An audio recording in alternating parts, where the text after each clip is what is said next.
আসসালামু আলাইকুম রহমতুল্লাহি ওয়া বারাকাতুহু। আক্তার মল্লিক চ্যানেলের পক্ষ থেকে সবাইকে জানাচ্ছি আন্তরিক প্রীতি এবং শুভেচ্ছা ও অভিনন্দন। সম্মানিত ভাই ও বোনেরা, সবাই কেমন আছেন? আপনাদের মাঝে আরও একটি ব্লগ নিয়ে হাজির হলাম। আজকের ব্লগটি আমাদের ঢাকা আরিচা মহাসড়কের দক্ষিণ পাশে এসেছি। প্রাকৃতিক দৃশ্য আপনাদের দেখাবো বলে সকালে হাজির হলাম। মনটা খুব খারাপ ছিল, ভাবছিলাম কি করব। ওই মুহূর্তে ঘুম থেকে উঠে মুখটা ধুয়ে বেরিয়ে পড়লাম আমার মূল উদ্দেশ্য। প্রকৃতির কাছে চলে আসলাম। প্রকৃতির কাছে এসে যা পেলাম, মনটা আমার ভরে গেল এই প্রকৃতির রূপ দেখে। কত সুন্দর প্রকৃতির রূপ। সকালে কুয়াশার চাদরে ঢেকে আছে আমাদের এই গ্রাম। গাছপালা, লতাপাতা যা কিছু আছে, ঘাসের ছোঁয়ায় আছে। পৌষ কুয়াশা পড়ে পা দুটো আমার ভিজে গেছে। মনে হচ্ছে যে আমার পায়ে বরফ লেগেছে ঘাসে পাড়া দিতেই। তাই আমার মনটা আবার চঞ্চল হয়ে উঠল। আস্তে আস্তে চলে আসলাম আমাদের এই গুরুস্থানের পাশে।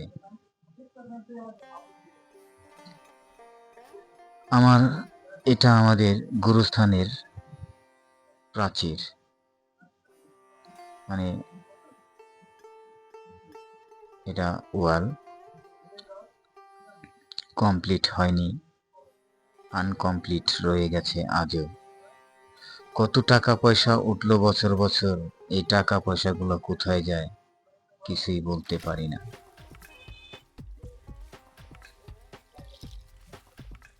তো যাই হোক, আমাদের এই গুরুস্থানে ঘর নেই, একটি টিউবওয়েল নেই।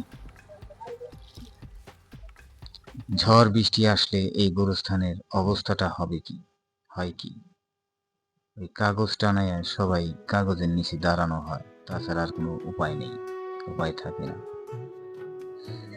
এখানে আজকে একজন লোক আল্লাহ পাকের ডাকে সাড়া দিয়ে চলে গেছে পরপারে। এখানে 3জন ব্যক্তি এসেছে কাজ করতে, সৎ কাজ করতে এসেছে, তাই সে কাজ করতেছে।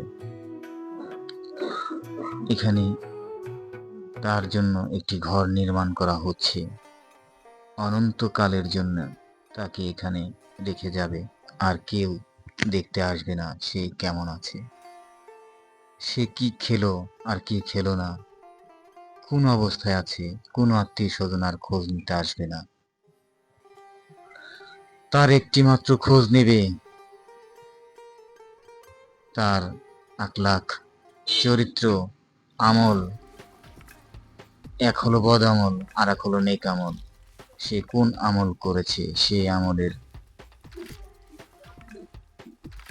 পরিপ্রেক্ষিতে সে রেজাল্ট পাবে। সর্বশেষ জানি না সে কোন আমল করেছে, নেক আমল না বদ আমল, ওটা আমার দেখার বিষয় না। আল্লাহ পাকের কাছে একটাই চাওয়া, একটাই প্রার্থনা, হে আল্লাহ, এই লোকটি যত গুনাহ খাতাই করে থাকুক সমস্ত গুনাহ খাতা মাফ করে দিয়ে তুমি তাকে জান্নাতবাসী করো। এবং এই গুরুস্থানবাসী যারা আছে, কবরবাসী যারা আছে, তাদেরকেও তুমি জান্নাতে প্রবেশ করায় দিও। সমস্ত গুনাহ খাতা মাফ করে দিয়ে তাদেরকে শান্তিতে রেখো আল্লাহ। তুমি গরিয়ান, তুমি মহান। এখানে আমার নানা নানি শুয়ে আছে চির তরে তারাও আমাকে প্রচন্ড ভালোবাসতো। আজ তারা নেই। তাদের ভালোবাসার অভাব আজ আমি উপলব্ধি করি যে সেই ভালোবাসা আর পাবো না আমি। যা কপাল থেকে একবার চলে যায় তা কখনো আর ফিরে আসে না। তো যাই হোক, আমার নানা নানি দাদা দাদিকেও যেন আল্লাহ জান্নাতবাসী করে এবং তাদের সমস্ত গুনাহ খাতা মাফ করে দিয়ে যেন আল্লাহ জান্নাতবাসী করে, এই দোয়াই আমি আল্লাহ পাকের কাছে প্রার্থনা করলাম। সবার জন্য সবাই দোয়া করবেন, আমার জন্য দোয়া করবেন। আর আমার কোনো ভুল ত্রুটি যদি করে থাকি, প্রিয় ভাই বোনেরা, ক্ষমা সুন্দর দৃষ্টিতে দেখবে। আমি মানুষ তো, ভুল করতেই পারি। সেই দৃষ্টিকোণ থেকে ভাই বোনেরা আমাকে মাফ করে দেবেন। জানি না এটা আমার শেষ ভিডিও হতে পারে, আবার আল্লাহ পাক আমাকে বাঁচিয়েও রাখতে পারেন। সবই আল্লাহর হাতে, আমার হাতে কিছুই নেই। তো যাই হোক, প্রিয় ভাই বোনেরা, এই কবরস্থানের পাশেই রয়েছে একটি ইটের ভাটা। এই ইট ভাটায় অনেক শ্রমিক কাজ করতেছে। এরা কাজে এসেছে রাত ৩টা বাজে। রাত ৩টা বাজে কাজে এসেছে। এই যে ভ্যান গাড়িতে ইট সাজিয়ে খোলায় নিয়ে যাওয়া হচ্ছে। এই কাঁচা ইটগুলো সাজানো হবে পোড়ানোর উদ্দেশ্যে। কাঁচা ইটগুলো শুকিয়েছে রোদে, খুব যত্ন সহকারে তারা ভ্যানে সাজিয়ে দিচ্ছে এবং ভ্যানে করে নিয়ে ইটগুলো খোলায় সাজাচ্ছে পোড়ানোর উদ্দেশ্যে। চারিপাশে রয়েছে প্রাকৃতিক সৌন্দর্য আর সৌন্দর্য। যেদিকে যত দূর চোখ যায় তত দূরই আল্লাহর প্রাকৃতিক সৌন্দর্য আর সৌন্দর্য। তো যাই হোক, আপনারা ধৈর্য সহকারে আমার ভিডিওটা দেখবেন, আমি আশাবাদী, এবং কমেন্ট করে জানিয়ে দিবেন আমার ভিডিওটি আপনাদের কেমন লেগেছে, কে কোন জেলা থেকে দেখছেন। আমি আপনাদের কাছে বিদায় নিচ্ছি। আল্লাহ হাফেজ। জিন্দাবাদ।